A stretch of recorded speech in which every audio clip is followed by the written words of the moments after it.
Earth is a pretty large place, but compared to the rest of the universe, it's almost negligible.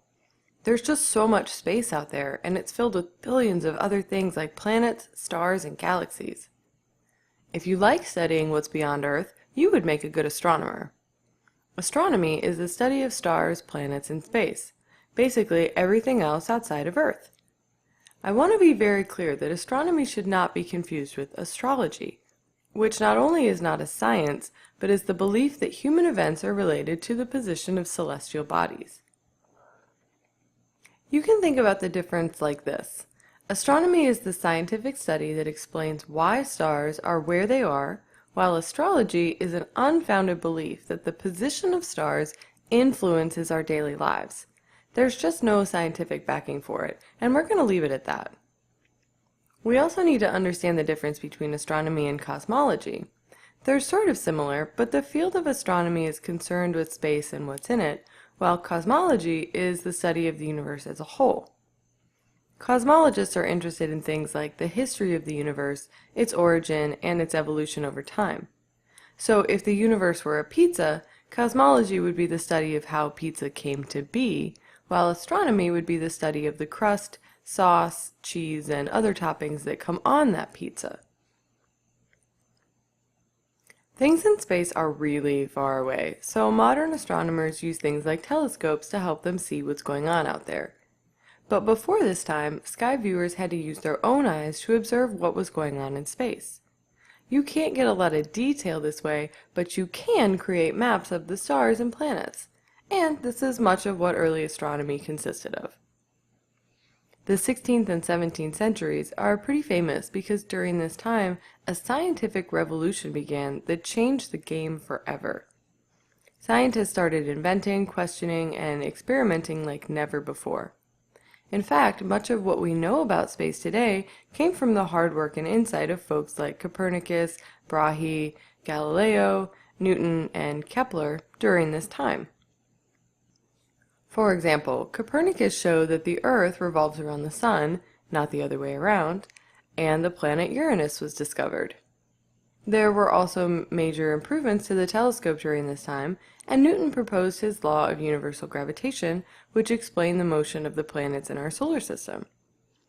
As you can see, it was a busy yet productive time, and it's because of this ingenuity and determination that the modern field of astronomy exists today. In more recent history, astronomers have discovered other galaxies, solar systems, and even black holes. Imagine trying to see those with your naked eyes. Space is vast and full of interesting things to study. Therefore, there are many different types of astronomers that work in different types of specialized fields. Planetary astronomy is one such field and is just what it sounds like, the study of planets. These could be planets within our own solar system or ones in other solar systems. Stellar astronomy is the study of the stars. Astronomers in this field learn about star births, deaths, and everything in between. It may sound simple, but star formation and destruction are some of the most spectacular events that we have so far witnessed in our universe. Some astronomers want to focus all of their attention on one very important star, our Sun. These scientists fall into the field of solar astronomy, learning everything possible about how this giant ball of energy affects us on Earth. A large number of astronomy subfields fall under observational astronomy, which is astronomy that observes light. This could be in the form of visible light, which is what we see, or it could be infrared waves, radio waves, or even high-energy gamma rays.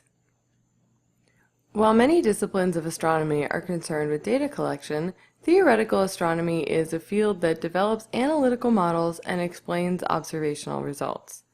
These astronomers use models to explain observational data, as well as use observational data to develop better models. For this reason, their work often overlaps with other types of astronomers. Just as there are many stars in space that we can see in the night sky, there are many more fields of astronomy to specialize in than this short list. With so many cosmic bodies and an infinite amount of space, the possibilities are endless when it comes to your questions, interests, and investigations as an astronomer.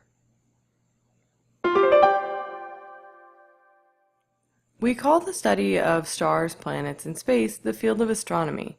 Astronomers are interested in understanding everything outside of Earth, which includes a lot. The universe goes far beyond what we can see, even with the strongest telescopes. But astronomers still yearn to know what's out there and how it relates to us here on our relatively small planet. Without the drive and vision of folks like Brahe, Newton, Galileo, and more, the field of modern astronomy just wouldn't be the same. We can thank them for much of what we now take for granted as common knowledge. Space is vast, but so is the scientific field of astronomy. With so many types of celestial bodies in such a large expanse, it seems the different ways you can specialize as an astronomer are as endless as the boundaries of the universe itself.